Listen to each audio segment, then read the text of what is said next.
आज परिणाम है कि प्रदेश के किसान कर्ज मुक्त है, प्रदेश के किसानों को 2500 धान कीमत मिला है। तो यही नरेंद्र मोदी जी ने किसानों से 1.5 गुना समर्थन मूल्य देने का वादा लेकिन अगर किया आपके था, नेता ही आमदनी कहेंगे कि हमसे गलतियां हुई हैं, स्वीकार कर रहे हैं कि हमसे गलतियां हुई है, तो संदेश क्या जाएगा जनता के बीच में? कैसे लड़ेंगे चुनाव? भूपेश बघेल सरकार का श्रेय है ये।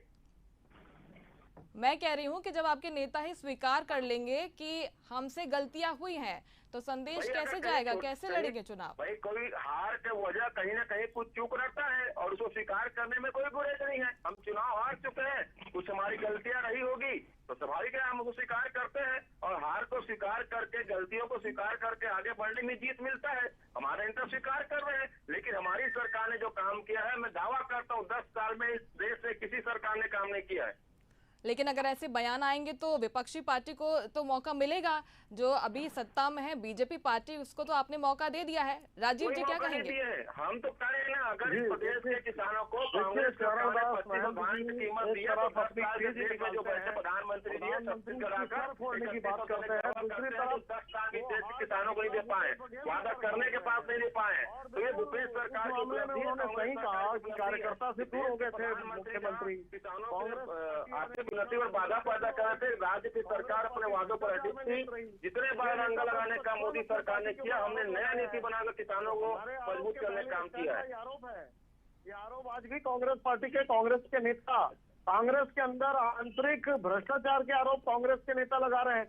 जो कांग्रेस के महासचिव थे अरुण सिसोदिया, उन्होंने कहा कि कांग्रेस के फंड का दुरुपयोग हुआ। तो ये बहुत दुर्भाग्यपूर्ण है। कांग्रेस की हार की खींच, कांग्रेस के भ्रष्टाचार, दमन, ये सारी चीजें सामने आई और कांग्रेस के लीडरान खुद इसे सामने ला रहे हैं। पार्टी तो ये लोग पार्टी कांग्रेस पार्टी ने 5 वर्षों तक इस प्रकार से। चलिए ठीक है, धनंजय सिंह ठाकुर जी आप बता दीजिए कि आप कितने आश्वस्त हैं भूपेश बघेल की जीत को लेकर, क्योंकि इससे तो नकारा नहीं जा सकता कि बड़े नेता हैं छत्तीसगढ़ के, कितने आश्वस्त हैं वहां पर?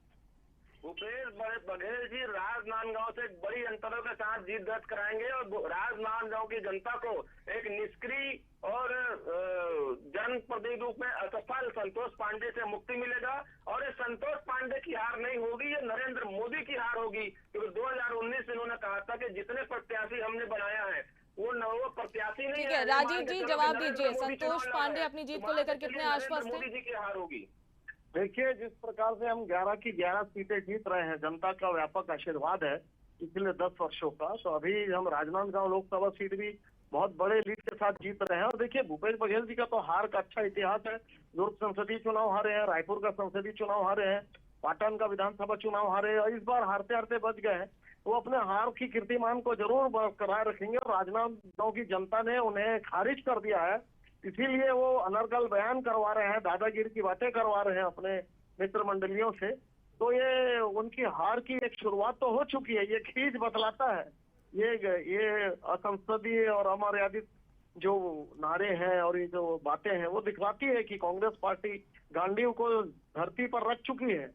अब जो बचा है केवल विश्वमन ही बचा है।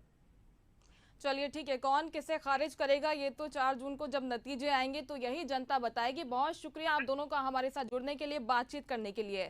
तो कांग्रेस से बीजेपी के दोनों प्रवक्ता हमारे साथ जुड़े हुए थे और इस बयान पर